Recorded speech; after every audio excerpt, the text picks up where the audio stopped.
রক্ত আলতা আমার চোখের ছল মিশাইলা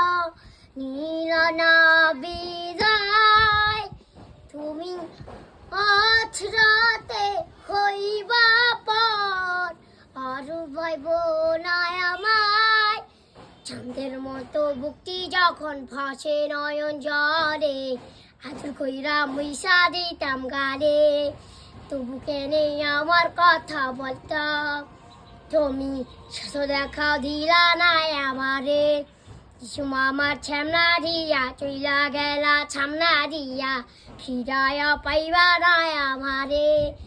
কারণ আদে আইসা পাশে বৈশা ঝরাইতো এই বুকে তবু কেনে আমার কথা বলতাম তবে বালক কেন বাসিলা